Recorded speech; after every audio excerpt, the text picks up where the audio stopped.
Acredita, acredita. Gauss nosso que estás no céu, junto ao Fischer, perdoai e achar causalidade em todas as nossas correlações.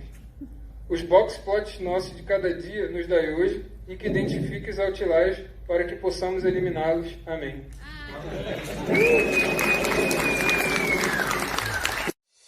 É exponencial, né? Tecnologia exponencial, né?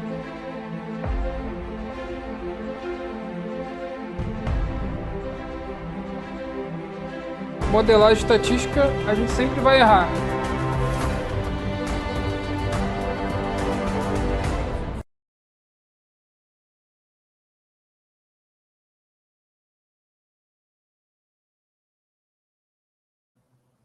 Opa, muito boa noite a todos e a todas. Estamos mais uma vez aqui nas lives incríveis da comunidade de estatística, né? E hoje especialíssima, né? Então, especial de Natal aí para vocês, né? Já adianto aí que não teremos só um palestrante, teremos mais de um palestrante, e não só isso, como palestrantes aí de peso, né? Então, profissionais incríveis que, inclusive, já tiveram aqui com a gente, né? E é sempre um prazer recebê-los aqui, né? Então, já desejar aí de antemão para vocês, né, um Feliz Natal, um Feliz Ano Novo, né? Muita saúde e prosperidade para vocês nesse ano que vai vir aí, 2022, né? Então, descansem, cuidem-se, né? Para voltar em 2022 com muito mais força, né? E para a gente movimentar o mercado aí de dados do Brasil, né? Que ainda carece, né? De muitos profissionais trazendo conteúdo de qualidade, porque profissionais nós temos, né? Só não valorizamos, infelizmente, né? Mas eu acho que o Stat Dados aqui é uma amostra significativa, né? De que temos profissionais e que não devemos nada lá para fora, né? Então a gente foca muito em trazer profissionais aqui do Brasil. A gente teve algumas lives já internacionais e tudo mais, mas a gente sempre foca muito nos nossos talentos aqui, né? Então, sem mais delongas aqui, né? Deixando aí meu Feliz Natal e Ano Novo para vocês, né? Vamos aqui então ao nosso tema aqui da nossa live especialíssima da noite aqui, né? Vai ser sobre confiabilidade, vai ser método da máxima verossimilhança, né? E com dois Jedis aí do Excel, né? Como não poderia ser diferente, né? Então, vamos aqui ao nosso primeiro Jedi da noite, né? Então, ele que é doutorando em Engenharia Mecânica pela Escola Politécnica USP, mestre em Engenharia Mecânica, ênfase em fabricação Unicamp, engenheiro mecânico automobilístico pela FEI, Lean Six Sigma Master Black Belt Sensei, Six Sigma Academy, Lean Manufacturing Expert, Ford Lean Learning Academy for Executives, docente associado USP Exalc, MBA Data Science e Analytics, lá com a gente, com o professor Marcos dos Santos, comigo também, né? Docente da Universidade AMB Morumbi, engenheiro de produção, lá na engenharia de produção, mecânica, MBA Data Science e Big Data. Docente da Business School Brasil também lá com a gente, né? No primeiro MBA de pesquisa operacional do Brasil, que é coordenado aí pelo professor Marcos dos Santos, professor do Instituto Militar de Engenharia, né? Meu professor também.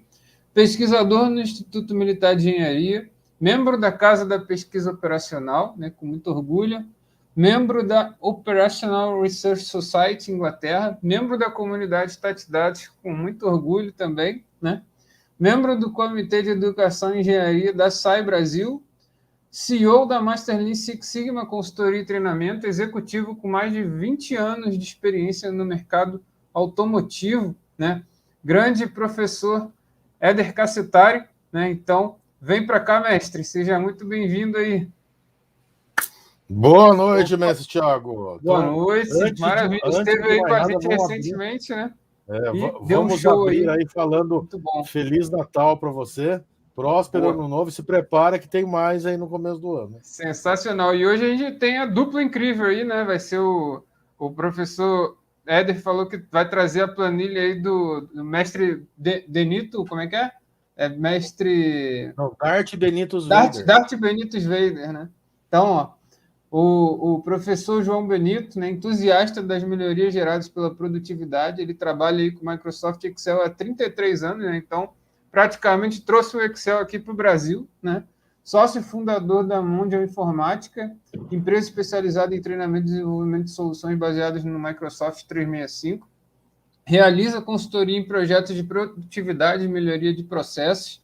Ele é Microsoft MVP, né, os profissionais mais valorizados aí do mercado da Microsoft, com especialização em Microsoft Excel há 16 anos, que também já esteve aqui com a gente, é sempre uma honra aqui recebê-lo.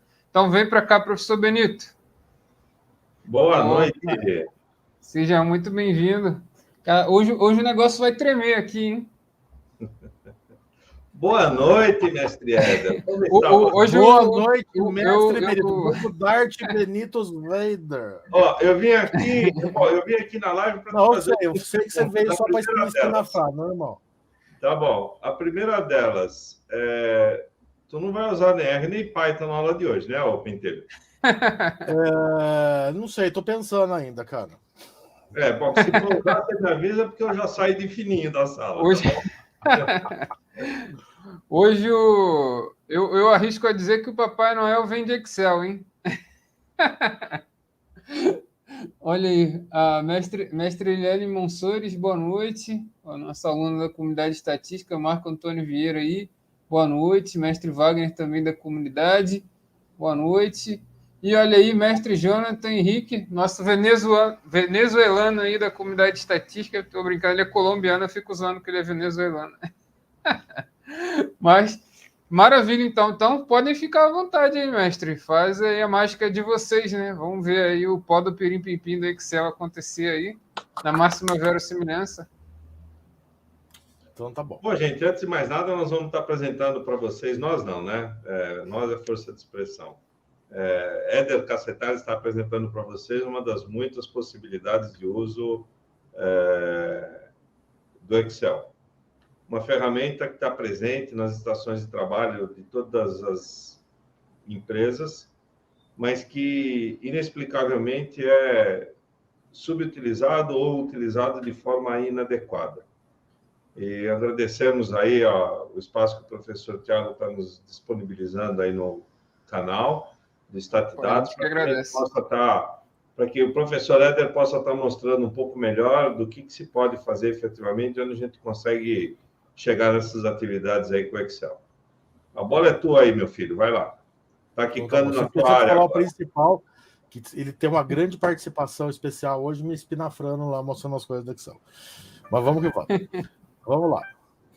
Pode liberar aí a tela. Para ver se você está aprendendo a fazer as coisas direito, né? Eu estou aprendendo a fazer as coisas direito com você há 26 anos. Não esquece disso.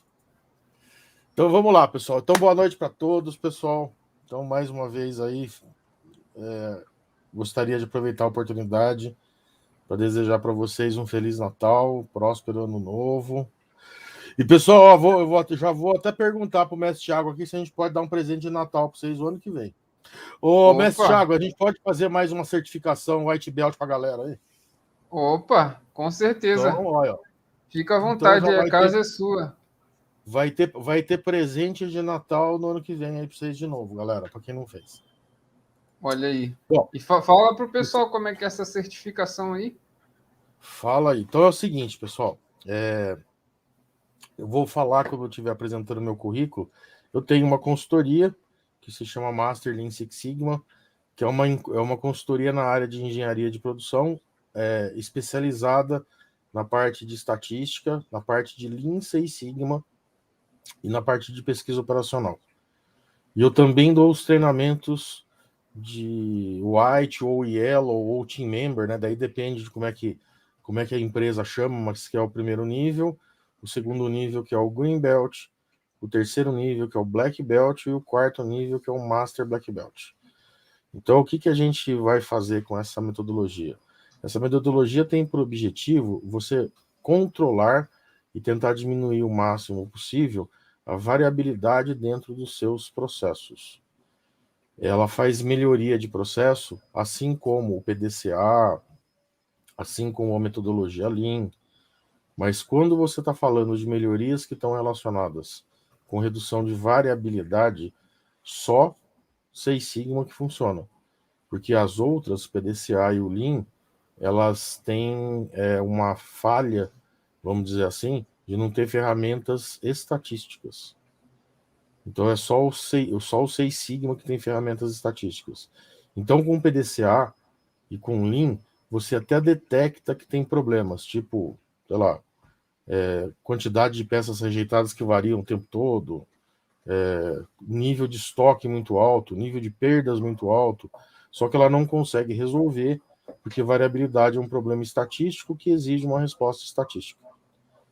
E o que a gente vai fazer no começo do ano aí? Assim que tiver uma janela, o mestre Thiago vai combinar com vocês, eu vou dar para vocês uma certificação White Belt, que vai ter o selo aí da StatDados e da Master Lean Six Sigma, que é o Olha primeiro aí. passo. O mestre Givanildo, ele sempre ganha alguma coisa aqui, ó. Ele falou, estou aqui para ganhar Isso mais um não, curso, Givanildo. é Já isso aí. ganhou, né? Já ganhou aí o Black Belt. Já, Show de já bola. tá ganho, já. De presente de Natal atrasado. Sensacional. Muito obrigado aí, né? A galera agradece, né? Com certeza é um diferencial aí, né? Certificado do professor Éder Cacetari vale mais que qualquer coisa aí, né? Show de bola. Então tá bom. Pessoal, vamos lá. O que eu quero mostrar para vocês hoje? Eu quero mostrar para vocês hoje um método, que é um método que a gente usa para fazer modelagem de função, especificamente dos parâmetros, né, que é de função paramétrica, que se chama método da máxima verossimilhança.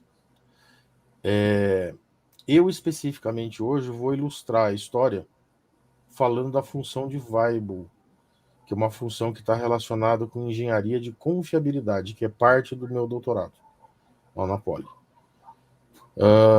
Então, o que eu vou fazer? Eu vou mostrar para vocês como é que a gente consegue achar os parâmetros, que são dois, classicamente chamados de parâmetro beta e parâmetro eta, e em alguns livros eles chamam de parâmetro alfa e beta, mas na parte de engenharia de confiabilidade a gente chama de beta e eta, para a função de Weibull, só que a função de Weibull é extremamente complexa. A função de Weibull é a famosa função da banheira, que ela mostra lá a possibilidade de falhas que acontecem quando você está no início do seu produto, durante a fase de maturidade do seu produto e durante a fase de envelhecimento do seu produto. E é muito complexo de fazer essa modelagem na mão, pessoal. Eu vou deixar bem claro para vocês, ninguém vai ter dúvida, viu, pessoal? Porque você precisa de quando você está fazendo essa modelagem, você precisa resolver um negócio facinho. Um sistema de equações diferenciais parciais não lineares. Pessoal, o mestre Thiago está aqui, não me deixa mentir. Até matemático faz cruz credo quando você cai no Tranquilo, negócio. né? Com o pé nas costas, né? Facinho de resolver. E eu vou mostrar para vocês como é que faz isso com um software muito poderoso, chamado Excel. Facinho. Bom, então, pessoal, deixa eu fazer as apresentações formais aqui da palestra. Então, eu me chamo Éder Cacetari, eu sou doutorando pela Escola Politécnica da USP, eu também fiz disciplinas isoladas lá no Instituto Militar de Engenharia, como parte do meu doutorado, na parte de Engenharia de Sistemas e Computação. Fui orientado pelo legendário professor Dr. Marcos dos Santos. Fiz mestrado em Engenharia Mecânica com ênfase em Fabricação na Unicamp. Sou engenheiro mecânico com ênfase automobilística pela FEI, pela Faculdade de Engenharia Industrial. Tenho mais de 20 anos de experiência no mercado, trabalhei numa multinacional americana, em várias posições, sempre relacionadas com a parte de engenharia, mas eu trabalhei com manufatura, com chão de fábrica, com qualidade, com Lean Six Sigma, com a parte de gestão de projetos, com a parte de produção propriamente dita, com a parte de confiabilidade de processos e com uma área que chamava Analytics na época, que é uma área relacionada com pesquisa operacional e simulação. E no meu começo de carreira, eu fui engenheiro de simulação.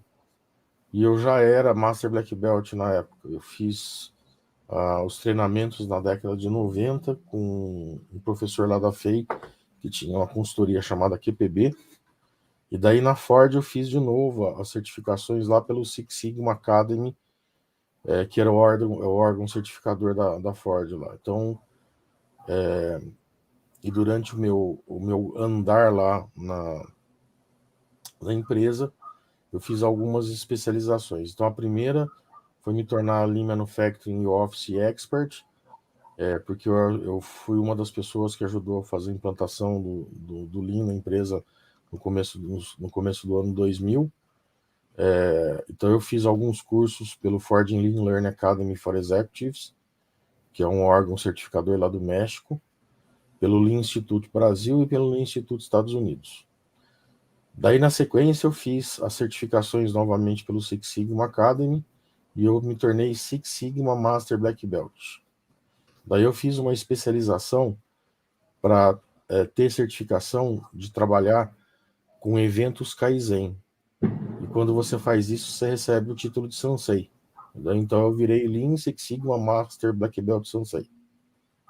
Então isso daí eu fiz pelo Six Sigma Academy e pelo Lean Institute Estados Unidos. E daí, como eu era executivo e eu atuava na função de Deployment Champion também, que seria vamos dizer assim, é o executivo da área de Six Sigma, eu acabei fazendo também esse treinamento.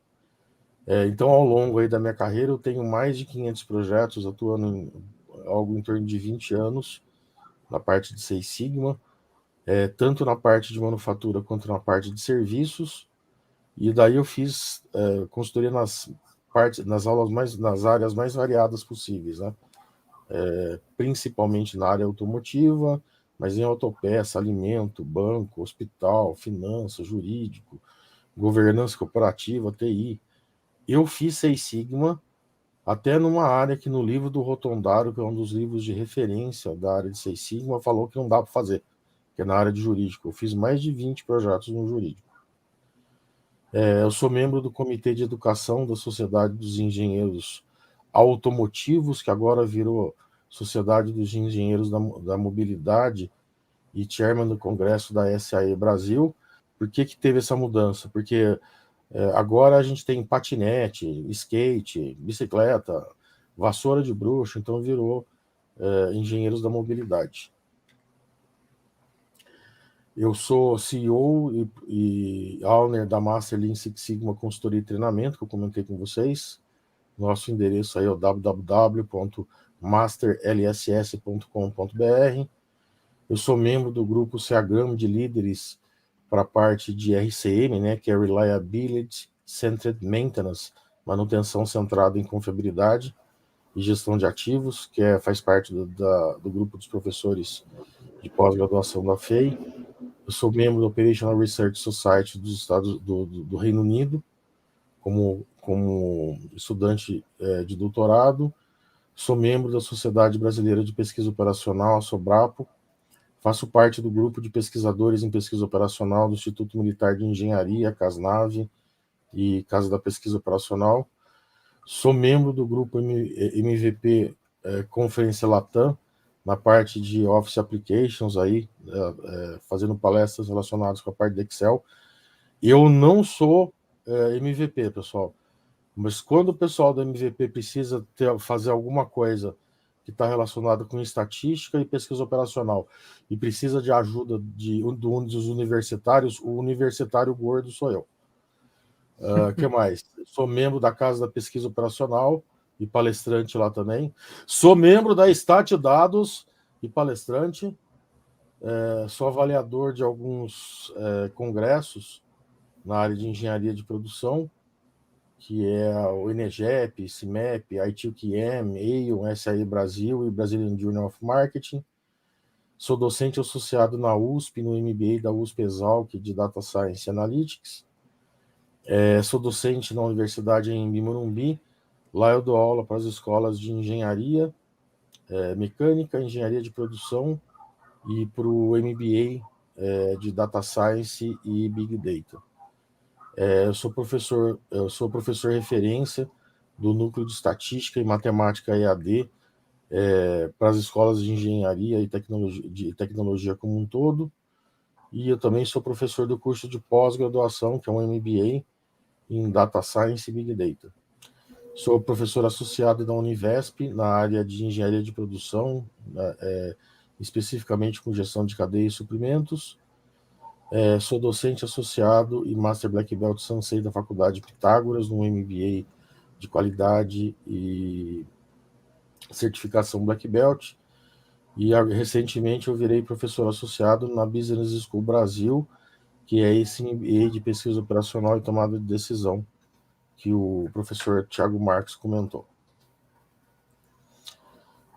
Para quem quiser os meus contatos, aí está o meu LinkedIn e está o meu grupo, chama Sala do Professor Manda Éder. aqui, mestre, o link do seu grupo para botar aqui, né, no chat privado. Sim, E a gente teve uma pergunta aqui do mestre Ivanildo, ele perguntou se é a mesma utilizada no Backpropagation para atualizar o peso lá das redes neurais, ele falou.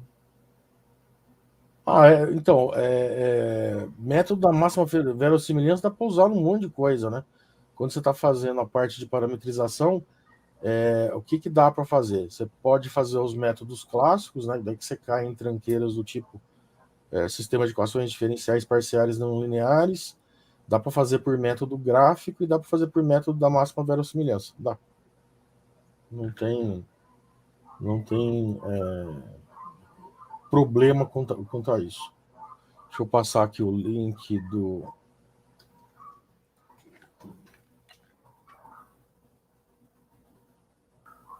Tá aí, mestre Thiago. Boa. O link da sala do professor Éder no WhatsApp. Bom,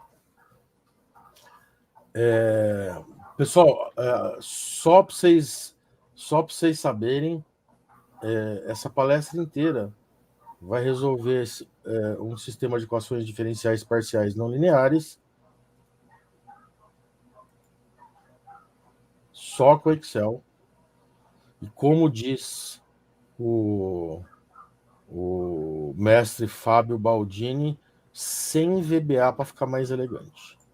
E daí tem essa charge aqui que eu gosto, que eu acho muito legal. Essa charge é muito, muito interessante. Normalmente eu falo para a galera, né? Então, sou cientista de dados. Sempre vi essa pergunta aqui. Ainda o careca aí ainda faltou um. Normalmente é R, Python ou MATLAB. E daí eu falo que Excel, mas daí a gente cobre os caras de porrada. Com nós não tem problema. Então vamos lá, pessoal, só para a gente contextualizar as coisas. Olha que facinho. Pessoal, você consegue resolver isso aqui? X mais Y igual a 2, X menos Y igual a 0.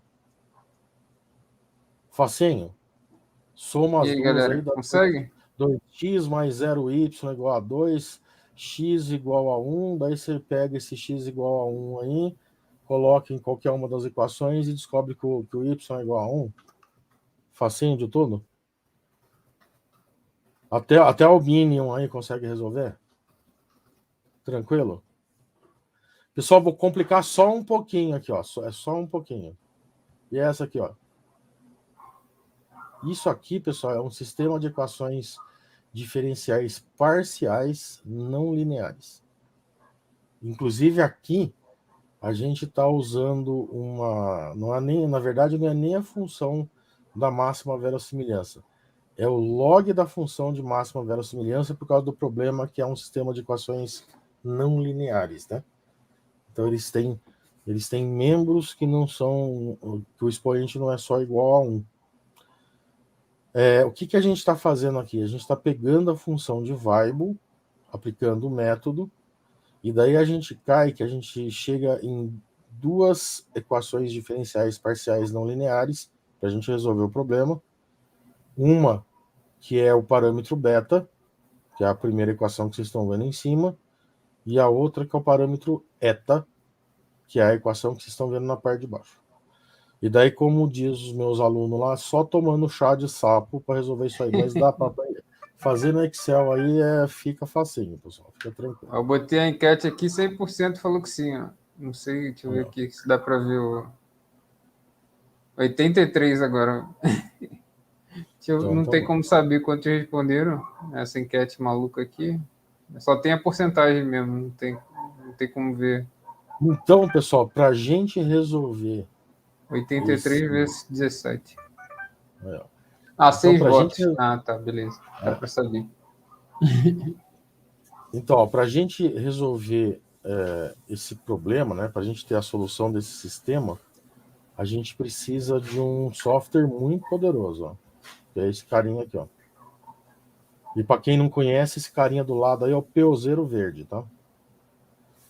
Então, pessoal, a gente vai resolver esse sistema hoje para vocês, mas eu queria contextualizar um pouquinho essa parte de confiabilidade, que isso aí não é todo mundo que tem contato. Então, o que eu vou fazer? Eu preparei um material, que é um material que é baseado no curso de confiabilidade do professor Dr. Gilberto Francisco Marta Souza, lá da Escola Politécnica, que inclusive é o meu orientador de lá. Ele é do Departamento de Engenharia Mecânica da Escola Politécnica, da área de confiabilidade de produtos e processos. E, pessoal, o professor Gilberto, ele é um dos papas da parte de confiabilidade no Brasil, tá? Então, só para a gente entender um pouco do problema, por que a gente faz teste de confiabilidade, né? A gente faz teste de confiabilidade para fazer uma estimativa, para a gente fazer a caracterização dos comportamentos de confiabilidade, de forma a levantar as probabilidades de falha e da taxa de falha em relação ao tempo de um componente ou de um sistema como um todo. Eu estou falando aí de eletromecânica, mas na verdade, pessoal, a gente consegue estender já esse conceito e utilizar esse conceito, por exemplo, para um processo administrativo. Dá para fazer isso aí também. E esses testes podem ser executados até que a falha de todos os elementos da amostra ou não. Professor, a gente teve uma pergunta aqui do mestre Ivanildo, ele perguntou por que usam o beta e o eta? Mestre Givanildo, é assim, se você pegar a literatura clássica é o Reliability Engineering do Lewis. O Lewis usa os parâmetros beta e eta. Eles servem para você modelar a função de Weibull. A função de Weibull, ela consegue ter um monte de formatos diferentes. E para você adequar ela à sua necessidade, você precisa encontrar esses dois coeficientes que eles vão dar o fator de forma para a função. Daí usa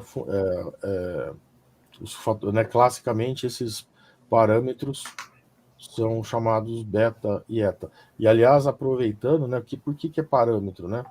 Porque a gente tem função paramétrica que depende desses parâmetros de forma e função não paramétrica que não tem esses parâmetros de forma.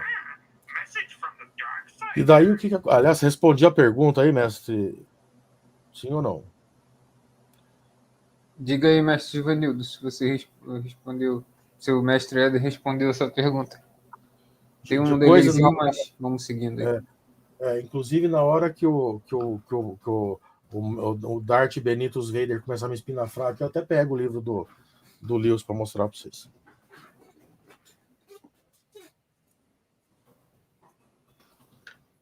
Então, vou seguir. Eu, por enquanto, estou quietinho aqui, hein? Não, tá bom, mas eu sei que você vai começar a me espinafrar, você sempre começa.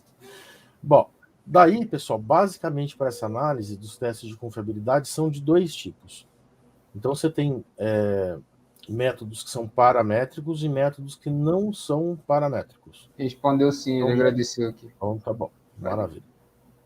Então, método paramétrico, você precisa procurar esses parâmetros para modelagem de forma. Eu vou mostrar eu tenho uma figura bem didática para vocês entenderem o que é essa história de modelar a função. E daí você tem não paramétrico, que não depende disso. Daí, pessoal, quando a gente está falando de análise paramétrica como um todo, o que quer dizer isso? Análise paramétrica é uma análise que utiliza método estatístico. Então, só lembrando, pessoal, quando a gente está fazendo análise, você pode usar modelos que são determinísticos. Grande mestre Sandro O errar aí, ó, já tá, colocou até as figurinhas do chá de sapo já, ó. Essa aqui é a palestra de chá de sapo, cara. Essa aqui é. Então você usa esse tipo de método, né, que é método determinístico, ou você usa método que é método estocástico, que é método baseado em estatística. E na verdade, pessoal, não conta nada para ninguém. No fundo, quando a gente está desenvolvendo ciência, a gente sempre está fazendo um método estocástico. Não concordo, porque a gente vai para o laboratório lá, pega um monte de amostra, ela monta a função, então. Você está usando o método estocástico. E, na verdade, não conta para ninguém, mas você não está caçando a sua função f de x.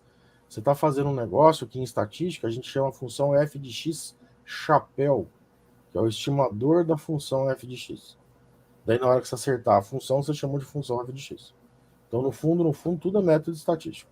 Bom, a partir dos dados do fenômeno estudado, coletando experimentalmente, ele permite ajustar a distribuição que melhor representa a função de densidade de probabilidade dos tempos de falha, que a função é f minúsculo de t, permitindo, consequentemente, determinar a melhor representação estatística das funções de confiabilidade, que é a função R de t grande. R é de reliability, tá, pessoal? Que é confiabilidade em inglês.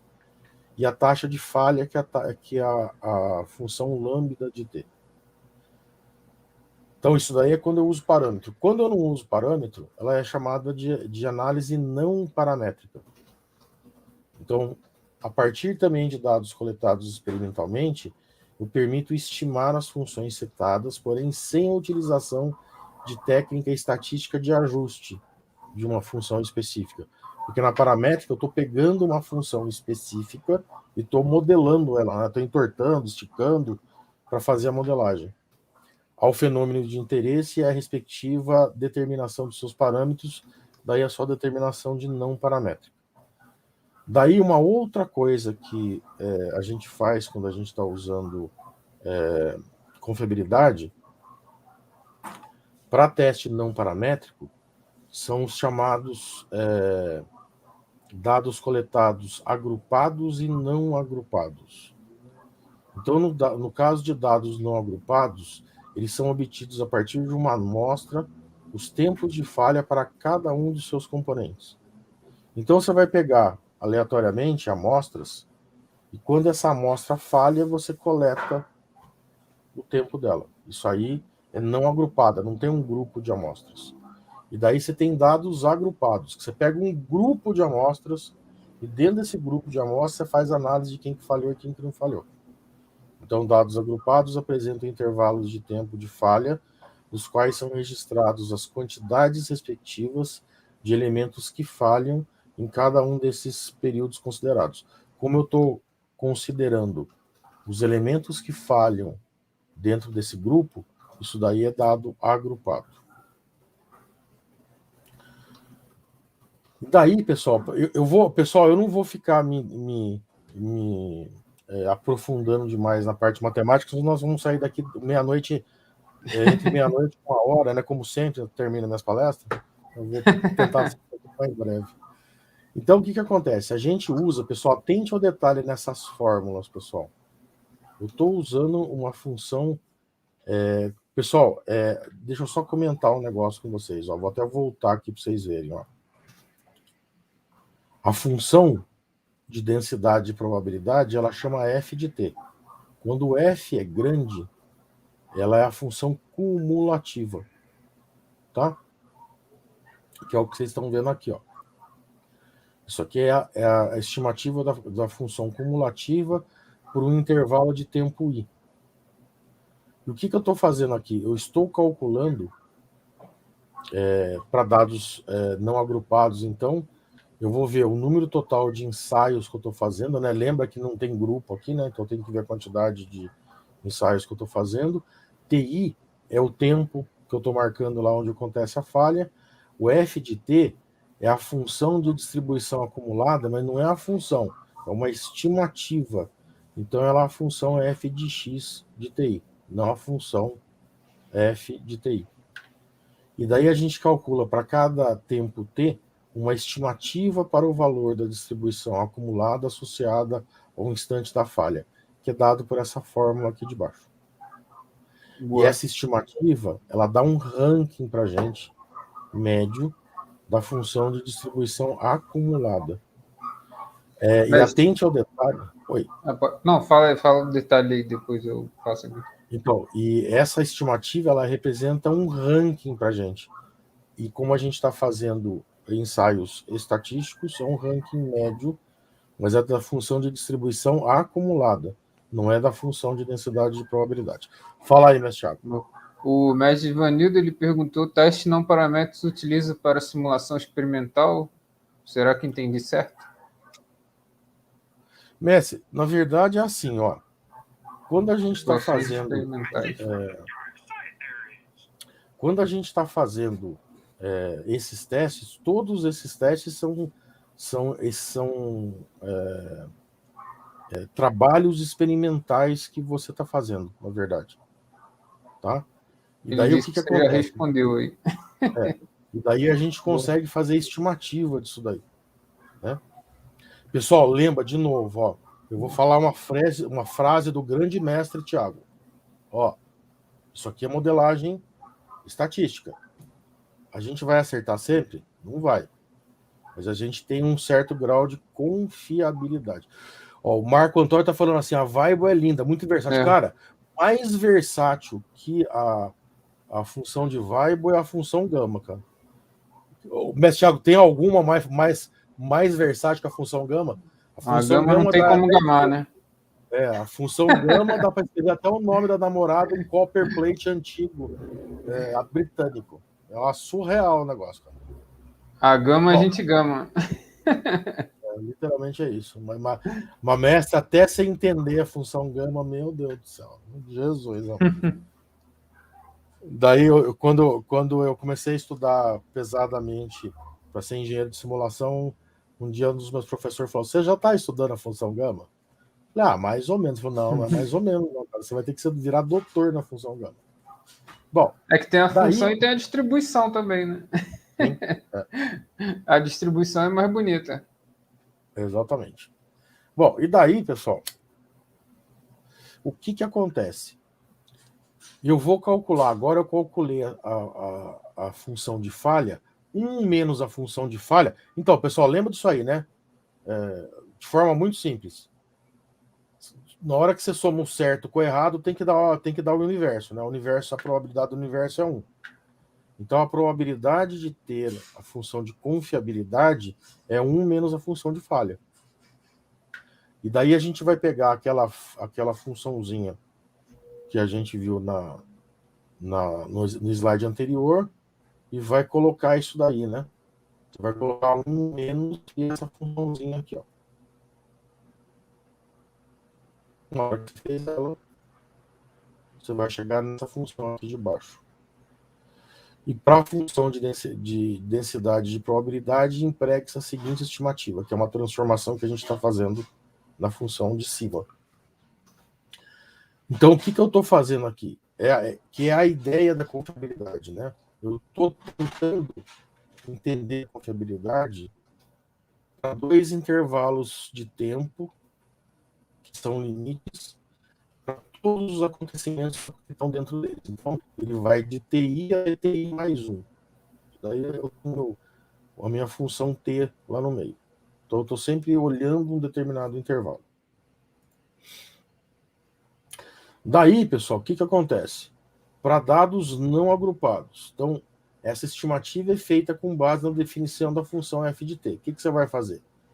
Para você chegar na função f de t, você vai fazer uma derivada da função f grande de t, e daí você vai de novo aplicar a definição aqui de confiabilidade. Então, f de t é 1 menos r de t, e vai chegar em menos a derivada de r de t dt. Então, apenas que, no caso em estudo, esta é definida em intervalos discretos de tempo, né? Porque eu estou sempre usando um cronômetro para fazer isso daí. Daí eu vou substituir novamente as equações anteriores nessa equação de cima, que é a derivada em relação ao tempo de r de t vezes menos 1, e eu chego nessa função de baixo aqui de novo com o mesmo conceito lá, que eu estou calculando o tempo dentro de 2 intervalos. Intervalo, o valor menor é o TI, o valor maior é o TI mais 1. Novamente, eu faço uma simplificada e eu chego nessa função aqui. Ó. Só lembrando que, como são dados não agrupados, eu preciso saber a quantidade de ensaios que eu estou fazendo, que é o N. Daí, eu vou aplicar de novo a definição de taxa de falhas. Então, a taxa de falhas é F de T dividido por R de T. E daí eu vou fazer as substituições daqui e eu consigo fazer a função estimadora da taxa de falhas, dentro do mesmo intervalo de TI até TI mais 1. Daí, pessoal, começa a parte de confiabilidade propriamente dita. Ó. Para o caso de dados não agrupados, a estimativa do tempo médio de falha, que é isso que eu quero saber, quanto tempo em média, e é em média, pessoal, de novo, eu estou fazendo uma estimativa estatística. Eu vou acertar sempre? Não vou. Eu vou fazer uma estimativa por tempo médio. E essa estimativa por tempo médio, ela tem um nome especial, que é MTTF, é Mean Time to Failure, tempo médio para falha. E daí, pessoal, a gente vai usar um conceito aqui, que é o conceito dos momentos. Então, o momento de ordem 1, ele é a média dos tempos, que a gente chama de M de X chapéu. Ou seja, a própria média aritmética da amostra, a qual é a melhor estimadora para a média da população. Então, eu estou vendo qual que é o parâmetro que eu estou conseguindo, que eu vou selecionar para conseguir me falar qual que é o melhor estimador da média. Pessoal, lembra que eu não sei isso. Eu preciso catar mestre, um estimador para fazer. Tá fazendo um barulho, às vezes, a Alexa, ela tá incorporada aí. Que é isso, cara? Peraí. Não, acho que não é Alexa, peraí. Esse barulho é o quê? Não é, não, peraí. Não, esse barulho aqui que eu acho que eu esqueci de. Não tá incomodando, não. Só tô falando que eu acho que a Alexa tá incorporada aí, cara. Que voz é essa aí, cara? Não é Lelê, não. Não é Lelê, não. É o celular. Bom, aí, pessoal, o que eu vou fazer? E a estimativa da variância que a gente vai fazer nessa teoria dos momentos é o momento de ordem 2. O momento de ordem 2 dá, né, sigma chapéu de x ao quadrado, o que é? A variância. Então, a gente está usando a variância como melhor estimador para a variância da população a partir de análise de dados amostrais. Daí, a gente tem os testes agrupados. Então, vamos lá, vamos entender agora. Nos testes agrupados, eu tenho vários produtos, mas eles fazem parte de um grupo. E daí a análise, ela muda um pouco a ideia. Então, o que a gente vai fazer? A gente vai olhar número total de itens ensaiados, a gente vai olhar o tempo onde é verificado o número de itens sobreviventes. Então, agora eu vou olhar esse grupo como um todo. E o N pequeno i é o número de itens que estão operando quando se executa a observação no instante T de i lá, genérico que eu estou falando. E daí, para a gente fazer o cálculo da confiabilidade, a gente vai ver o quê? A gente vai ver a quantidade de itens que continuam trabalhando dividido pela quantidade de itens totais. Isso aí me dá uma estimativa da minha função de confiabilidade. Belezinha? Então, até aqui eu não fiz nada além de aplicar só a definição. Daí, pessoal, para dados agrupados, verifica-se que a confiabilidade ela é a relação entre o número de itens sobreviventes até um determinado instante e os itens totais que a gente está fazendo no ensaio. É o óbvio, né, pessoal? Eu quero ver o tempo médio que eu preciso ter para a falha. Então, o que eu estou fazendo? A confiabilidade é 1 menos a falha. Eu estou olhando e contando o seguinte: dentro do meu grupo, eu conto a quantidade. Imagina que eu vou testar, por exemplo, durante 200 horas. E eu enfiei lá 10 itens. Se eu enfiei lá 10 itens e depois de 200 horas tem 3 itens operando, a confiabilidade do meu produto é 30%, 3 sobre 10. É isso que a fórmula quer dizer. É isso que é fisicamente o que a fórmula quer dizer. Daí, a estimativa da função de densidade de probabilidade é feita como segue, empregando-se os mesmos conceitos utilizados no desenvolvimento de formulações associadas à análise de dados não agrupados. Então, eu vou fazer a mesma coisa. Baseado nisso daí, eu vou fazer as substituições, tanto por um intervalo final quanto um intervalo inicial, que é justamente esse período de tempo que eu estou fazendo, e essa fórmula, que é a estimadora da função f de TI, a função f de TI chapéu. Então, normalmente, de novo, para dados agrupados, eu vou fazer as minhas substituições e vou simplificar a minha fórmula. Continuando a fazer as simplificações, eu vou agora pegar a estimativa da taxa de falhas. Então, de novo, eu vou fazer as substituições de f pequeno de t chapéu sobre r de t chapéu para a função de falhas, que é a função lambda. Daí, o que eu vou fazer? Eu preciso achar de novo, né? Eu estou sempre querendo achar o tempo médio para falhar, que é isso que a engenharia de confiabilidade faz. Então, o que eu vou fazer? Eu vou aplicar de novo o método dos momentos aqui, iniciando no momento TI, vou criar um intervalo de tempo, que é o tempo de ensaio, que vai ser a diferença entre TI mais 1 e de TI, e vou levar em consideração a função f de chapéu, que é a estimativa da função de densidade de probabilidade dos tempos de falha que vão acontecer dentro desse intervalo de tempo aí, que começa em TI e vai até TI mais 1. A estimativa da variância, novamente, eu vou aplicar o método dos momentos. O segundo momento vai me dar a variância, que é essa fórmula que vocês estão vendo. Daí, pessoal, para parte de análise paramétrica, existem 3 métodos que a gente pode utilizar. Aliás, só aí complementa a pergunta lá do mestre Givanildo. Quando você está fazendo a análise paramétrica, para a gente fazer essa estimativa de parâmetros de distribuição, tem 3 métodos que a gente pode usar. Então, o primeiro método é o método dos momentos, e a gente vai usar o primeiro e o segundo momento, respectivamente, né? Que ele vai dar para a gente o valor médio e vai dar para a gente o valor de variância. Você pode usar direto o método da máxima verossimilhança, ou você pode usar um método gráfico.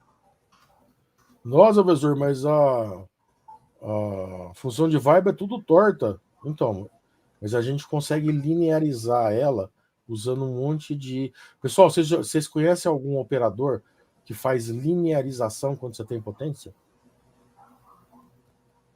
Que pega o expoente assim e desce o expoente? É o log.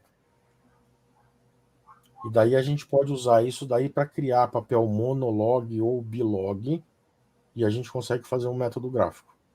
Também dá para fazer por aí. Daí, pessoal, só para vocês entenderem um pouquinho melhor, né? Antes de iniciar a descrição dos métodos de estimação de parâmetros, deve-se ressaltar que esses são propriedades de uma distribuição de probabilidade, a qual rege o comportamento de uma dada população. Ou seja, estes são associados com o comportamento da população, sendo, portanto, valores fixos para uma determinada população específica. Então, para mudar isso daí, é só você tirar elemento da população ou colocar elemento na população. Entretanto, dificilmente se tem acesso a todos os dados de elementos de uma população. E, pessoal, vamos pensar no seguinte, né? Você quer ter acesso à população de falhas? Se você quiser ter acesso à população de falhas, significa, né, vou falar num jeito poético, que o seu produto é um cocô, né, pessoal? Ele tem um monte de falha. E um outro problema que a gente tem quando a gente mexe em confiabilidade é que a nossa quantidade de amostras é pequena. E graças a Deus que é pequena, né? Porque se for muito grande, o produto coisou, né, pessoal? Então, dessa forma, em função da amostra retirada da população, se obtém uma estimativa dos parâmetros da população. E para cálculo da estimativa, deve-se empregar uma formulação a qual é denominada estimador. E isso aqui, pessoal, que eu estou falando, não é confiabilidade, isso aqui é estatística, tá? A função f de x chapéu a gente usa todo o tempo todo em estatística. E, inclusive, pessoal, por mais determinística que seja a fórmula que você está desenvolvendo, você precisa testar se a sua fórmula mega determinística está funcionando. E você faz isso com ensaios, com testes de laboratório. Então, na verdade, a sua função superdeterminística não é uma função superdeterminística. É uma função f de x chapéu. Então, tudo começa com estatística. E daí, de novo, eu esqueci de falar a frase famosa que eu sempre falo quando o mestre Thiago aparece. Pessoal, estatística não é importante. Estatística não é importante, pessoal. A estatística, ela transcendeu o conceito de importância, porque estatística é basilar, pessoal. Sem estatística a gente não consegue fazer nada. Não tem como. Então, a estatística é o básico do básico do básico. Não que estatística seja básica, mas não é. Mas estatística é basilar. Não tem jeito. Bom, sobre o ponto de vista de análise de confiabilidade, os dados obtidos quando o ensaio de um grupo de elementos, que podem ser um conjunto de sistemas completos ou componentes de um sistema, eles representam os dados de uma amostra de uma população da qual se deseja obter a confiabilidade. Só, pessoal, de novo, eu não consigo testar a população inteira. Pessoal, imagina o seguinte, você tem uma fábrica de fósforo. Eu vou pegar, vou pré-testar todos os meus produtos para garantir que não tenha problema. Então, vai rolar? Você produz todos os fósforos, risca um por um para ver se funcionou? Não dá. E daí os parâmetros obtidos a partir dos dados amostrais são as estimativas do parâmetro da população. Daí, pessoal, vem o método da máxima verossimilhança, que é isso que eu vou explorar com vocês, utilizando o poderoso Excel. Então, ele permite a determinação de uma formulação denominada estimador. Permite o cálculo da estimativa de um parâmetro da população, que na verdade são dois, no caso da função de Weibull, a partir dos valores de vida definida nos ensaios com as amostras, ou seja, a partir das características amostrais. Este método considera a existência de uma amostra de N elementos, que a gente chama de x grande 1, x grande 2, blá blá blá, até x grande N, extraído de uma população cuja distribuição de probabilidade é regida por um parâmetro θ, representado pela função de densidade de probabilidade f de x para θ. Daí, pessoal, eu vou aplicar a função de máxima verossimilhança. Só, pessoal, que no meu método, eu vou usar o log da função de máxima verossimilhança, porque eu tenho um problema que eu tenho expoente na função de Weibull. Então, quando você tem esse tipo vamos dizer assim, de complicômetro, o que a gente costuma fazer é aplicar o log da função da máxima verossimilhança para a gente linearizar a função. Então, considerando que o sorteio de cada um dos elementos da amostra representa um evento independente, ou seja, o sorteio de um dado, valor amostral, não influencia a probabilidade de ser sorteado o valor do componente seguinte, pode-se considerar a função de verossimilhança conforme mostrado abaixo. Eu não vou entrar em detalhes na função de máxima verossimilhança, eu precisaria de pelo menos umas 3 horas para falar só da função de máxima verossimilhança, mas essa função aí, que é essa função L que aparece aqui, ó. Não vou conseguir resolver o meu problema usando a função de máxima verossimilhança, porque eu tenho expoente na função de Weibull, volto a repetir. Então, eu vou usar o log dessa função. Na hora que eu uso o log dessa função, eu linearizo a função. A função de verossimilhança representa a probabilidade da amostra ter sido extraída da população cuja função de densidade de probabilidade é regida por esse parâmetro θ. O estimador para o parâmetro é aquele que maximiza a função de verossimilhança, ou seja, é o valor que maximiza a probabilidade de ter sido retirada da população com um determinado parâmetro de θ, cujo estimador é o θ chapéu. Nossa, professor, mas de novo você está falando de função chapéu? É, porque eu estou fazendo estimativa. Com a função de máxima verossimilhança, pessoal, é dependente desse parâmetro. Para definir o ponto de máximo das mesmas, deve-se calcular a sua derivada parcial em relação a esse parâmetro, igualar a zero, definir a raiz da função, que são os possíveis pontos de máximo ou de mínimo. Então, essa é a ideia. Só, pessoal, que quando tem expoente, quando ela não é linear, tudo se complica. E aí a gente tem que fazer algumas adaptações matemáticas. Por que eu quero fazer isso aqui? Porque, na verdade,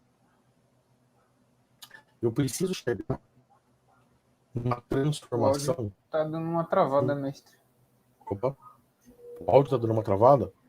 Agora acho que voltou. Tava travando. Tá. Qualquer coisa me avisa aí. Beleza, tranquilo. Então, na verdade, eu quero ter uma transformação que eu chegue uma equação de reta.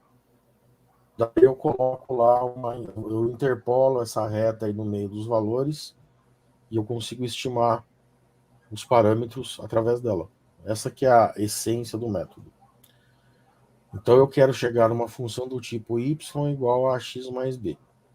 O a vai ser um parâmetro que ele vai dar, que está relacionado com a inclinação, e o b é um parâmetro que está relacionado com aonde a função está interceptando o eixo x.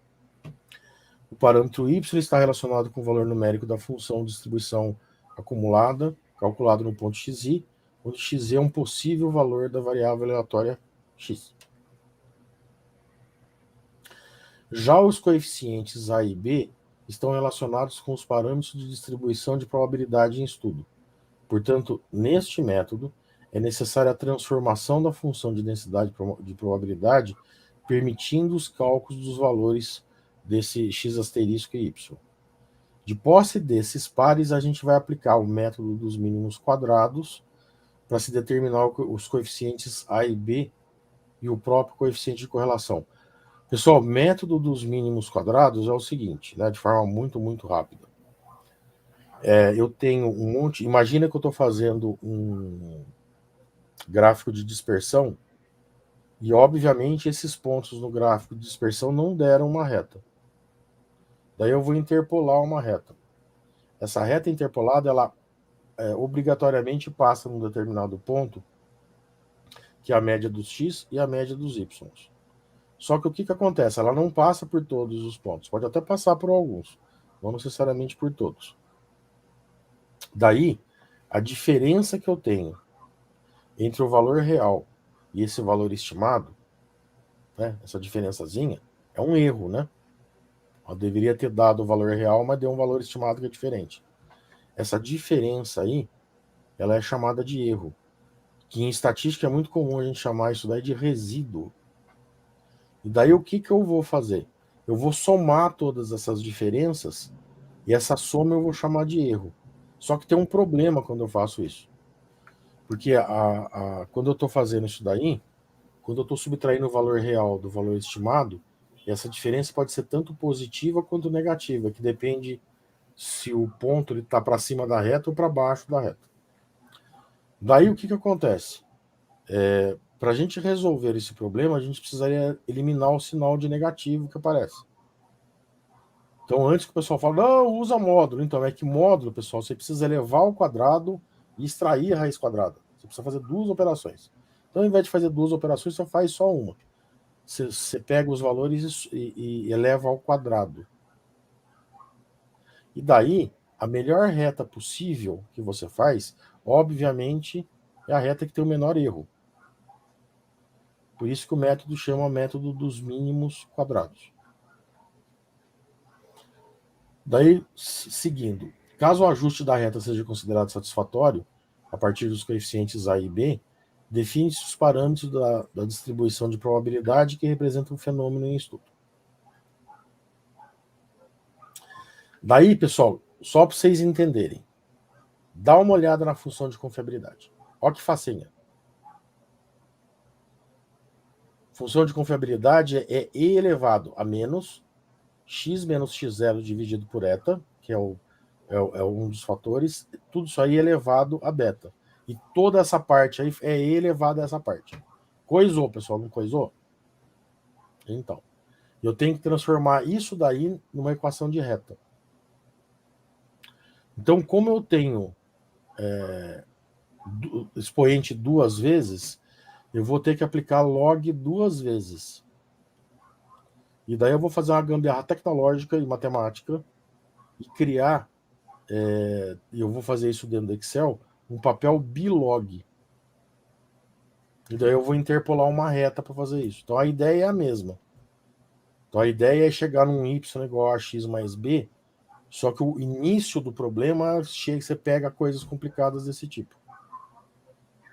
E daí o que eu vou ter que fazer? Eu vou chegar nas equações diferenciais, e lembra do método? Eu tenho que igualar ele a zero. E daí eu tenho que resolver esse sistema de equações diferenciais. Essa é a ideia do método da máxima verossimilhança. Então aqui, ó, eu vou ter que aplicar log duas vezes. Um para resolver esse problema aqui e um para resolver esse problema aqui. Porque eu tenho E elevado a alguma coisa que eu tenho que colocar para baixo. Só que na hora que eu coloco para baixo, fica menos x0 sobre eta elevado a beta de novo. Então eu vou aplicar de novo para o beta descer. Essa que é a ideia. Bom, pessoal, eu vou passar rapidinho. Eu já expliquei a essência do método para vocês. Ó. Então o que eu vou fazer? Eu vou aplicar log uma vez, eu resolvo o problema do E elevado a esse negócio maluco que vocês estão vendo aqui. Mas não resolve o beta. Daí eu aplico de novo. E daí eu chego numa função... Pessoal, todo mundo enxerga que essa função que está escrito aí embaixo é y igual a x mais b? Isso que vocês estão vendo aí embaixo é uma função de primeiro grau. Que não tem mais o problema dos coeficientes. Que essa que era a ideia que eu estava falando para vocês. Então, a gente está chegando nesse formato aqui, ó. Y igual a x mais b.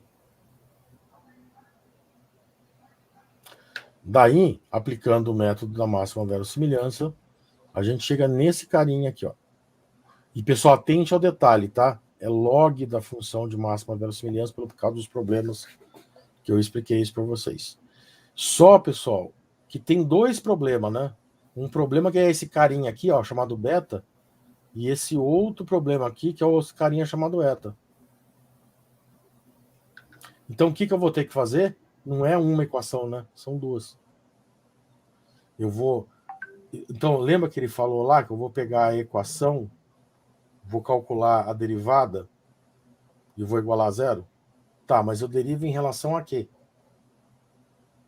Eu tenho dois parâmetros, são duas variáveis. Então, não é mais derivada convencional, é derivada parcial. Então, eu tenho que derivar em relação a beta e tenho que derivar em relação a eta. E daí, pessoal, olha que facinho, pessoal. Esse de repente, nada mais que de repente. Olha lá, ó. Olha que facinho. Olha. E, pessoal, isso aqui que vocês estão vendo não é EDO, tá? Isso aqui não é equação diferencial ordinária. Isso aqui é um pesadelo, pessoal. Acredite se quiser.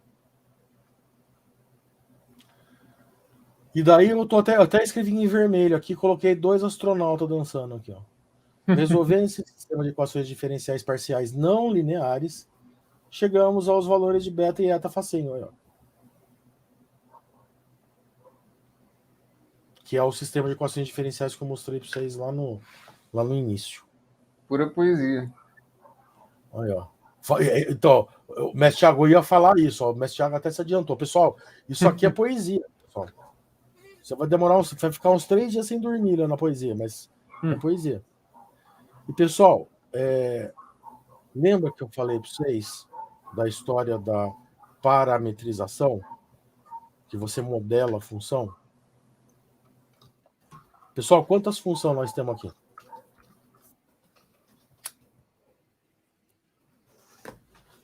Uma só. É só a função de Weibull. Nossa, mas tem um monte de linha aí, então. É a função de Weibull com vários parâmetros de forma diferentes. Esse daqui, pessoal, ao invés de chamar de beta e eta, eles chamam de alfa e beta. Mas é a mesma coisa. Então, essa primeira aqui... vocês não conseguem enxergar o meu... Peraí. Vocês conseguem enxergar o meu... Conseguem. Essa primeira aqui, ó, que vocês estão vendo aqui em cima, o alfa vale meio e o beta vale 1. Opa. Dá a primeira função. Oh, meu Deus do céu. Aqui. Dá essa primeira função aqui, ó. Oh, meu Deus. Quando você coloca, por exemplo, alfa igual a 3 e beta igual a 1, dá uma função aqui que parece quase que uma função normal.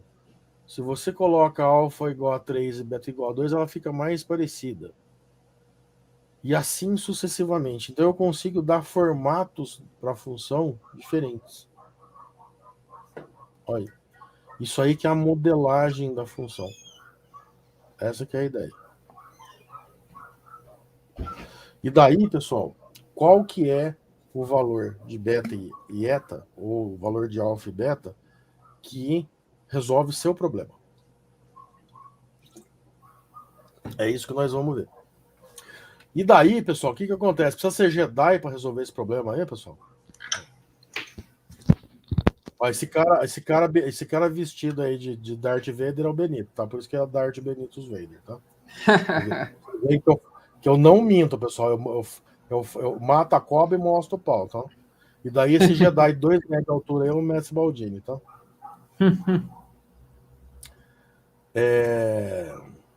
Precisa tomar chá de sapo, como dizem meus amigos? Não, só com os meus alunos, só com chá de sapo para resolver. Pessoal, precisa chamar o peuzeiro verde? Aí ele chega assim e fala: no dia mais claro, na noite mais escura, os seus problemas de decisão sempre sucumbirão quando os poderes da PO com o Excel enfrentar. Também não. Nós vamos fazer agora então um exercício mão na massa, pra vocês verem, no Excel. Então, olha só, Boa. agora eu vou descompartilhar minha tela. Vou colocar aqui um software poderoso aqui. Peraí, cadê o software poderoso?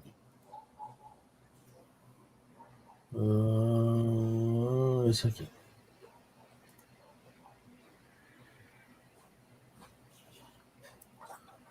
Vamos colocar um software poderoso aqui. Deixa eu compartilhar a tela. De novo.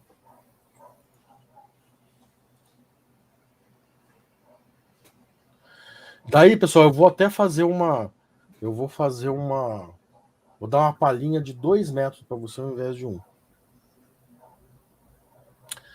O que vocês estão vendo aqui...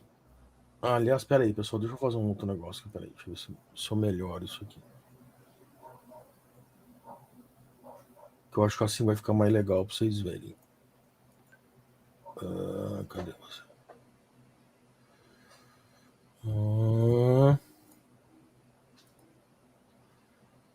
Acho que fica mais compacto do que eu tenho um problema que eu tenho um monitor de 34 polegadas e ele fica zoado quando eu compartilho por isso. Ficou, né? Então tá bom. Pessoal, então o que acontece aqui? Então eu vou explicar o problema para vocês aqui, ó. Então, eu estou fazendo uma análise paramétrica. Eu tenho 6 produtos aqui, ó.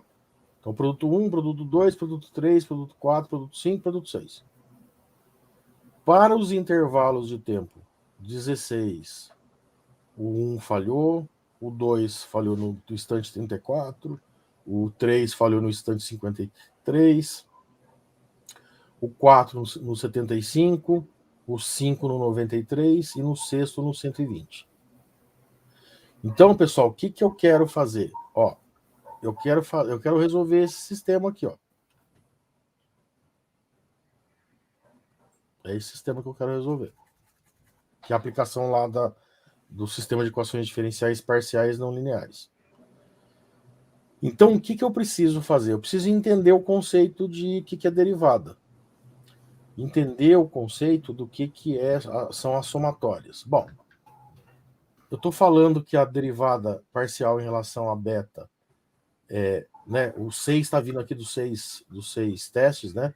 Então é 6 sobre beta mais somatória de I variando de 1 até 6 de ln de TI sobre eta, menos a somatória de I variando de 1 até 6 de TI sobre eta elevado a beta, vezes ln de TI sobre eta igual a zero, que é a primeira equação, a equação que é a derivada em relação a beta. E daí eu preciso fazer uma mesma derivada em relação a eta, que dá menos 6 de beta dividido por eta, mais beta dividido por eta, vezes somatória de I variando de 1 até 6, de TI sobre eta elevado a beta igual a zero de novo. Bom, pessoal, o cabeça de pastel, que é a primeira vez que ele fez, ele ficou 2 horas olhando e falou, nossa, mas toda hora tá dando esse problema aí. Eu vou usar um objeto do Excel aqui para resolver o problema, e toda hora tava dando pau nesse objeto aí. Falei, cacete, mas por que tá dando pau? Por que tá dando dividido por zero? E o cabeça de pastel esqueceu de fazer o seguinte, ó. Vocês estão vendo que o eta tá no denominador aqui? Então não é problema. Eu achei que fosse eu achei até que fosse um problema na instalação do meu Excel. Mas não era. Eu tentei até reinstalar o Excel para ver. Pessoal, não pode dividir por zero. Então o valor inicial do eta não pode ser zero. Se você deixar vazio aqui, ó, o método que eu vou usar no Excel, ele parte do pressuposto que o valor inicial é zero. E daí ele dá pau. Deu para entender? Então eu tenho que começar. O pessoal chuta qualquer valor, desde que ele não seja zero. Por exemplo, sei lá, 1 em 1. Aí vocês estão vendo que a tabela aqui de cima volta a funcionar? Então, o que é essa tabela aqui de cima? É a fórmula, pessoal. Eu estou calculando o F de T, o Ln de T, o Ln do menos Ln de 1 menos F de T, o TI sobre N, o Ln dele, o T de I dividido por eta elevado a beta e a multiplicação desse pelo Ln de TI vezes dividido por eta. Então não requer prática nem tão pouca habilidade. E daí, tudo onde aparece somatória, eu vou fazer uma somatória das minhas coluninhas aqui. Então não requer prática nem tão pouca habilidade. Esse é o grande segredo da forma com que se pode utilizar o Excel para resolver isso, né, mestre Éder? É a forma exatamente. que nós fazemos a organização dos dados e a estruturação da resolução do problema. Você ainda utiliza um método aí ou uma modelagem desses dados que ela é bastante didática, porque você está fazendo ela fracionada por partes para que a gente possa chegar ao resultado final. A grande dificuldade que a maioria das pessoas tem ou não enxergam o Excel como uma alternativa de resolução desse tipo de problema é justamente por não enxergar essa facilidade de modelagem que a ferramenta oferece. Organizando os dados de uma forma prática ali dentro da planilha, eu diria que 70% do nosso problema já está resolvido, né? Exatamente. E detalhe, né? O mestre Benito fala um negócio que eu sempre enfatizo muito. Pessoal, é que isso aqui é uma situação muito, muito simples. Na verdade, se você pega coisas complexas, você começa a mexer com base de dados, essa planilha, eu diria que virou uma bagunça. Porque você está vendo, por exemplo, na coluna beta, tem um pedaço dessa tabela, daí tem outro negócio aqui embaixo, e daí o mestre Benito fala o seguinte: você está trabalhando ainda de forma anárquica com a planilha, que a planilha permite que você faça isso. Quando você começa a mexer com tabela, quando você começa a mexer com Power BI, você não pode mais fazer esse tipo de coisa. E daí é uma forma, eu não sei se tem a palavra, desanárquica, certo, mestre Benito?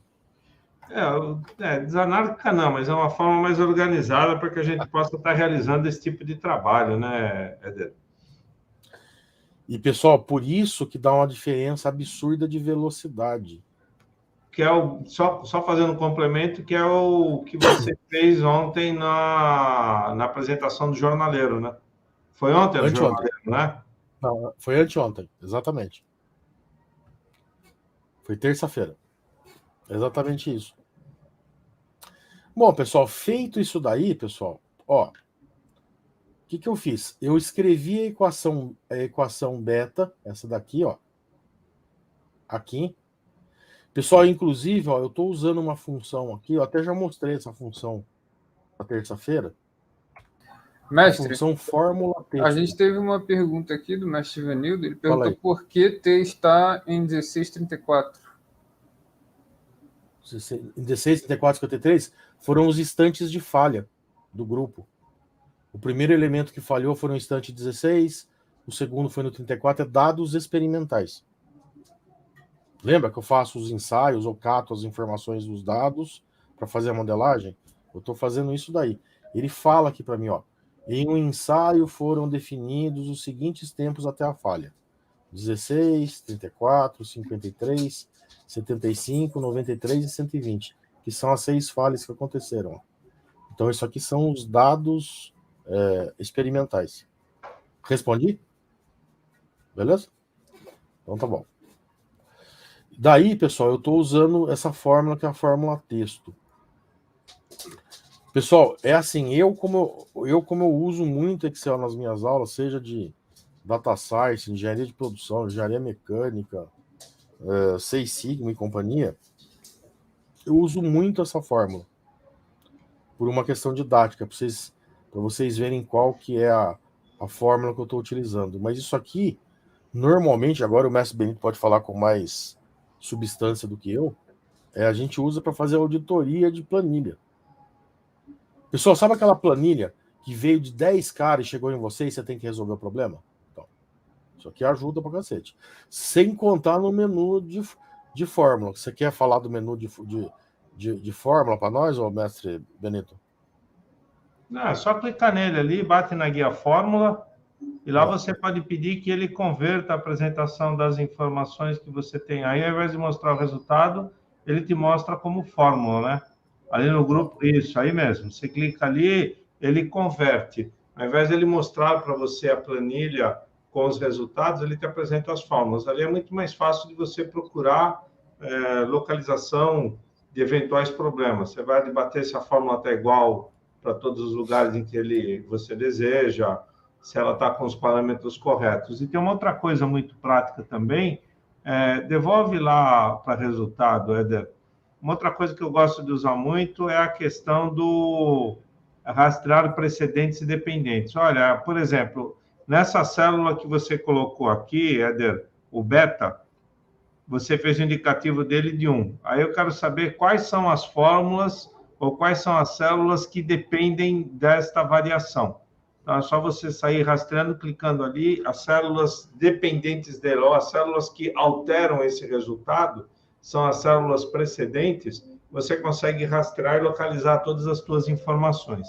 Ou seja, o Excel tem uma série de facilidades ali disponibilizadas para que você consiga, seja auditar uma pasta de trabalho que chegou até você, ou seja, para fazer um procedimento de validação das informações para saber se está correto.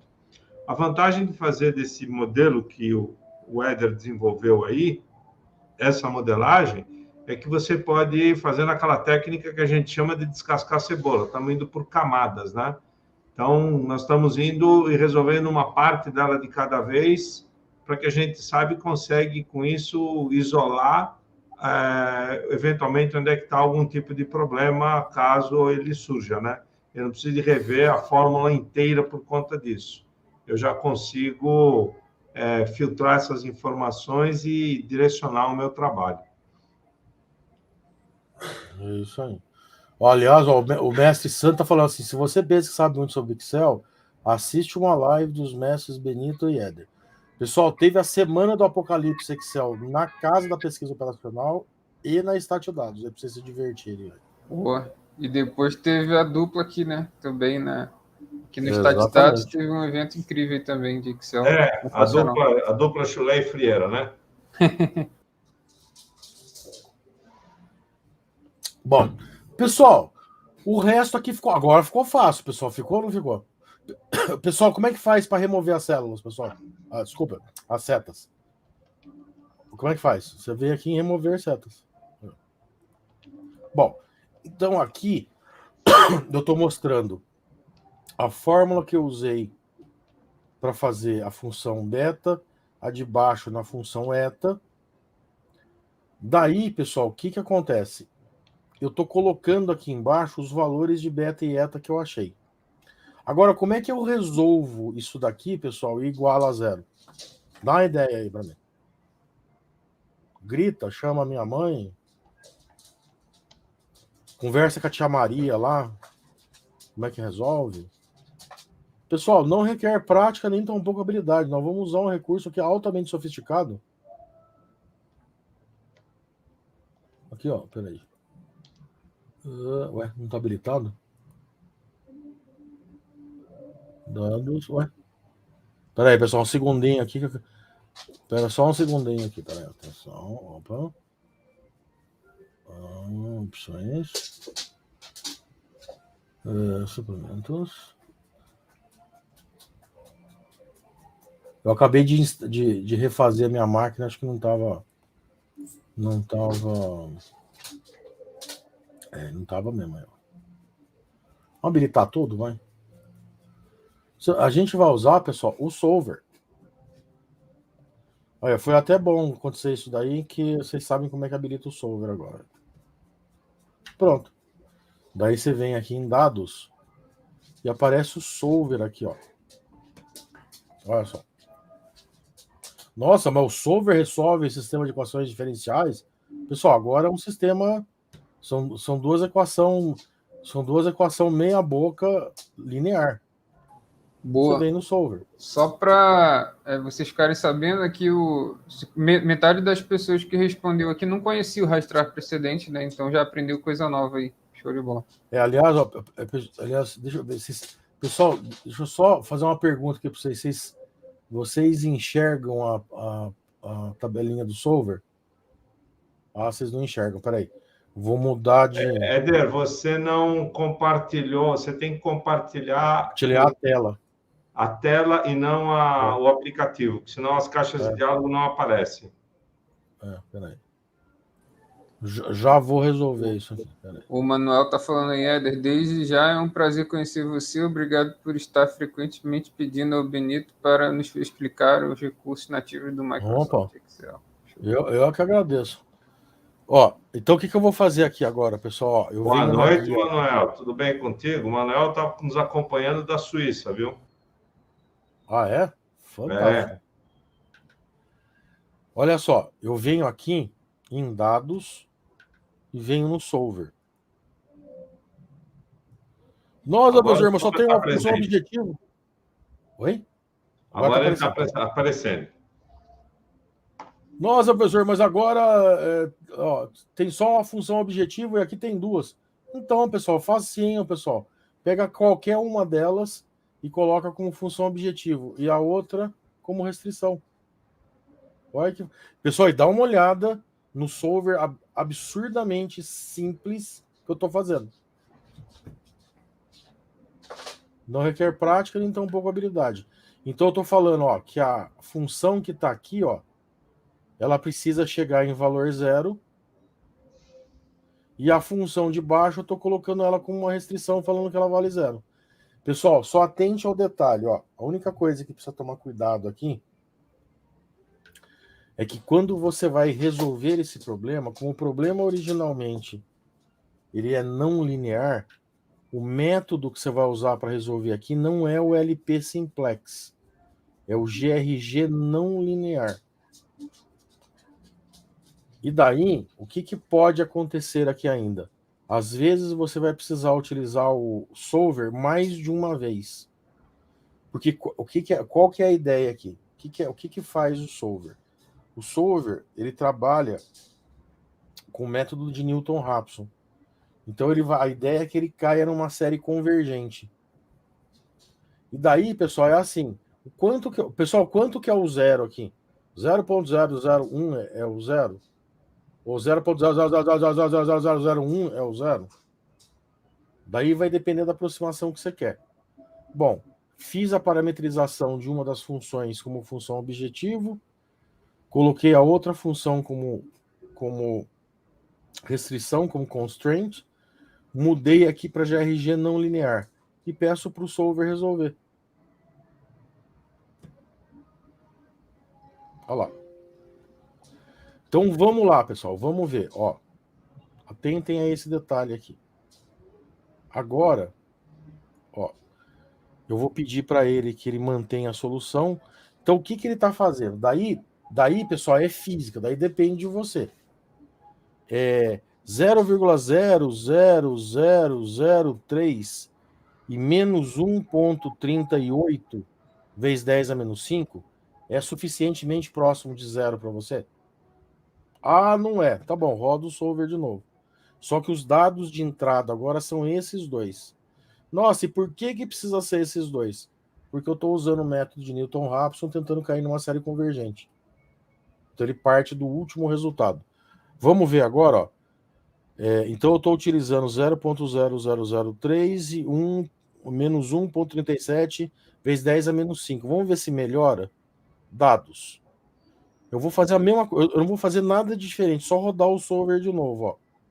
A diferença é que os dados iniciais são diferentes, não é um em um. Peço ele para resolver. Dou OK aqui. Olha agora. Agora ele chegou em valores elevados a menos 10 e a menos 3. Agora é suficientemente próximo de zero. Vamos ver se ele melhora?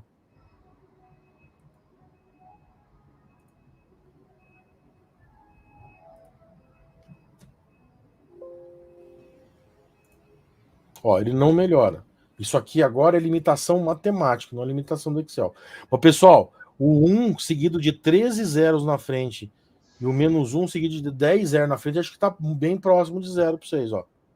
E com isso daqui, pessoal, eu descubro que o valor do parâmetro beta é 1,93 e o parâmetro eta é 73,526. E está resolvido o problema. Nossa, mas o meu orientador é um pé no saco, ele enche meu saco a quantidade de casa decimal que precisa ter. Não tem problema, ó. Tá vendo os valores aqui que estão aparecendo aqui, ó? Ó, deixa eu aumentar aqui, peraí. Ó. Tá vendo os valores que estão aparecendo aqui, ó? Eu coloquei isso aqui, pessoal, é por causa do orientador. Porque se você põe pouca casa decimal, o orientador fala, nossa, mas você trabalhou com pouca casa decimal. Se você coloca muita casa decimal, você fala assim, nossa, mas você colocou muita casa decimal. Então você põe uma barrinha aqui, ó, que ele serve para você aumentar e diminuir. Ué, não está funcionando. Para aumentar e diminuir, eu mostro no outro para vocês. Para aumentar e diminuir a quantidade de casas decimais que você vai precisar colocar. Com isso, pessoal, eu acabei de resolver esse sistema aqui, ó. Só com Excel. O método gráfico é um método muito parecido com esse. Vocês viram que isso aqui é um método que é só analítico, né? O método gráfico, o que eu vou fazer? Eu vou fazer a mesma coisa. Então eu vou colocar como dados de entradas o I e o T, vou calcular o F de T, o LN de T e o LN de menos LN de 1 menos F de T. E vou plotar um gráfico, pessoal, bilog. Lembra que a função tem que ser do tipo AX mais B? Daí eu peço para Excel, faz uma interpolação linear para mim. E ele faz a interpolação linear dentro desses valores, e em homenagem aos meus convidados e participantes brilhantes e a Darth Benitus Vader, eu fiz um gráfico aqui com pontos luminosos, com aura e em 3D, ó. E daí, pessoal, com essa equação aqui, ó, o que eu tenho, ó? O parâmetro beta é a inclinação da reta e o parâmetro eta é o coeficiente linear, que está aqui embaixo, ó. Nossa, mas não está batendo a quantidade de casas decimais. Não, é só você mexer na barrinha aqui, ó. Ih, tá dando pau nos meus comandos aqui, ó. Aqui, ó. Preciso ver o que eu fiz. Eu acho que eu usei... Lembra daquela parte que você fala que você não pode usar o ActiveX? Acho que eu usei o ActiveX. Mas daí você mexe... Se você usar o ActiveX, clica com o botão direito do mouse em cima do objeto. Formatar controle. Não, você não usou. Ué. Valor atual. Ué. Será que não é B30? Não, deixa eu ver. B30? B30. Não, mas ele não está deixando... Você clica, ele não está ativando. Mas, Éder, vamos a uma questão, um cenário prático na utilização disso. Você não desenvolveu isso porque você estava desocupado um dia para pensar em montar uma planilha ou uma estrutura de trabalho como essa, né? Não. Que caminhão de melancia que caiu na tua cabeça que você teve que resolver isso desse jeito? Não, foi um negócio facinho, uma prova na Poli. Só essa. O que aconteceu? É um bom motivo, pessoal, né? Eu achei um motivo legal. Valia 70% da nota do curso. Prova final, pessoal, valia 70% da nota. O que o professor da matéria falou? Ele falou o seguinte, ó. Não pode usar nenhum software pronto para resolver. Se você quiser desenvolver... Na verdade, ele falou assim, se você quiser desenvolver alguma coisa em Python ou em R e mandar para mim antes, eu deixo você usar na prova. Daí eu levantei a mão e falei, pode ser no Excel? Ele falou, nossa, mas dá para fazer isso no Excel? Eu falei, eu vou fazer. Eu, tá bom, se você conseguir fazer, você manda para mim. Pirraça é outra coisa. Com sangue no olho, né? Fazer, se você agora conseguir fazer, você me manda. Missão de vida ou morte, né? Com certeza. Não, foi tranquilo. O pessoal, e acredite se quiser. Então, eu tive um problema para desenvolver isso aqui, que é o rolo lá que aparecia dividido por 0. Eu tinha certeza que era algum problema na modelagem que eu tinha feito que estava errado, e não era. Eu estava tentando dividir por 0. Mas foi tranquilo, pessoal. Até eu comecei a modelar, isso era 9 horas da noite, 4 horas da manhã eu descobri isso aí, foi tranquilo. Eu quis me matar no meio do computador. Eu coloquei 1 em 1 lá, apertei o botão e resolveu tudo. Bom, mas daí o que aconteceu, pessoal? Eu mandei para ele com 2 semanas de antecedência. E ele aprovou. E daí eu usei isso aqui na prova. Pessoal, é uma prova de 5 horas, pessoal. É uma prova pesada pra cacete, pessoal. Graças a essa... Aliás, não é só essa planilha. A outra planilha tem mais umas 5, 6 abas. Tinha mais umas coisas pra fazer. É que o método que dava mais problema era justamente esse método aqui, né?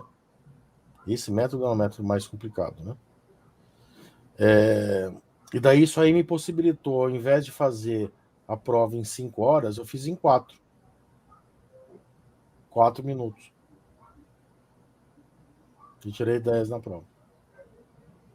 Daí... Lá você consegue tirar 10, né? Lá eu tiro 10, opa. Daí, eu até perguntei para ele, mestre, quem mais que entregou... Qual foi o segundo colocado mais rápido? Eu falei, foi o fulano.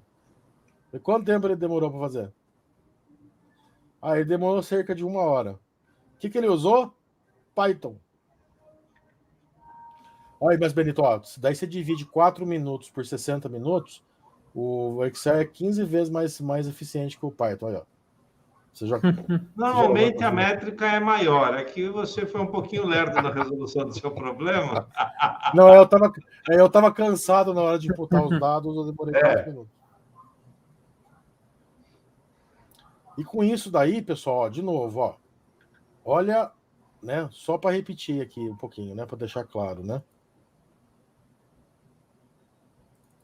Olha o problema que a gente conseguiu resolver em Excel usando funções. Pessoal, eu acho que talvez a função que vocês têm, elas são duas, que vocês não devem estar muito familiarizados, é a função inclinação e a função intercepção. Inclinação dá o coeficiente angular, intercepção dá o coeficiente linear. Sabe por que vocês não sabem isso? Porque vocês não fuçam no menu de fórmula que o Excel tem. São quase 500, das quais o grupo de funções que mais tem função é o menu de estatística. Aí, ó. Ó, foi tão fácil que o mestre Benito foi até embora. Aí, ó. Não deu bola lá pra Pessoal, o que eu tinha para mostrar para vocês era isso. Então agora eu vou fazer o seguinte, ó. Eu vou fechar aqui o Excel. E eu vou fazer isso aqui, ó.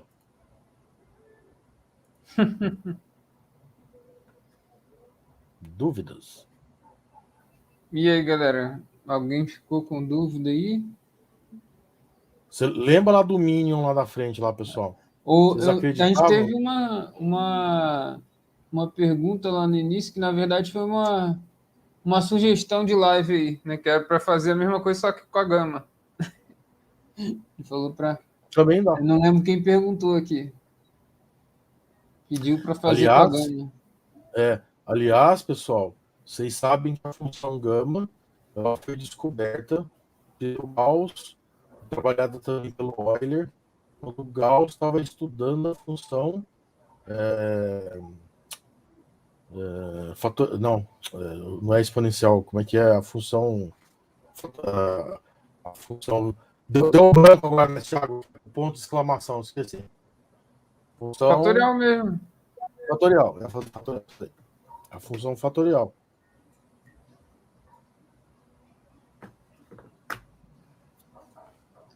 O live show aí, mestre Sandro falou. O Manuel Loureiro falou: Éder e o Benito já conheciam suas perguntas de cor e salteada. Olha aí. Opa! Não sei se respondi corretamente, Kleber. Ele estava falando porque deve ser no papel monolog e medidas em logaritmo. Quem perguntou? Calma aí. Por que os números horizontais estão com números dobrados? 2, 3, 2, 4. Por que os números na horizontal estão com número dobrado? Eu acho que ela não é planilha, não sei não. Deixa eu ver aqui, que isso aqui eu também não sei. Deixa eu ver aqui. Números dobrados. Como assim números dobrados? Esses números aqui? Você está falando? 16, 34, 53, 75? Sei lá, né? Não entendi, não. Não tá dobrado, cara. Ó, esses números aqui, ó, são os tempos de falha. São esses números que estão colocados aqui, ó. Então, o de 16 foi o primeiro que deu falha, o 34 foi o segundo, até o 120 que foi a sexta. Não tem número dobrado. Eu não entendi também, não. Detalhe melhor aí, que a gente não entendeu muito bem, não. Explica A mestre melhor. Anne falou, excelente live, né? Olha, o mestre Vale, show de bola. Já tinha ouvido falar em resolver esse tipo de sistema de equações no Excel, mas foi a primeira vez que vi sendo feito na prática. Olha aí. Já trouxe inovação, pessoal, aqui. Teve galera que aprendeu a rastrear precedente. Muito bom. E um outro detalhe, pessoal. Daí mestre Benito pode falar melhor aí. E assim, quando a sua função tem só uma variável, ó, o Ianco está perguntando quais as diferenças entre gama e a função de vibe em termos de aplicação. Cara, a função de Weibull, ela é classicamente utilizada dentro de confiabilidade, que é a Falhas função que descreve mecânicas, lá a né? curva da banheira. Cara, a função gama... Gama a Não, gama eu vou dar uma explicação assim, que nem eu fiz uma vez, assim, com um problema de logística, sabe? Quando que aplica PO em logística. Eu vou fazer assim, onde que aplica a gama? A Cara, gama, gama quando aplica... é exponencial, é falha também, né? Só que é falha É. elétrica, né? Então, a vida útil de uma lâmpada, por exemplo, pode seguir uma exponencial, né? Que é um caso particular de gama, né? É que na Gama alfa verdade é sub assim. 2,1, né? Salvo engano. É isso mesmo? É alfa Que na sub 2,1. verdade é assim, ó. O que acontece, pessoal? Sabe o fator beta?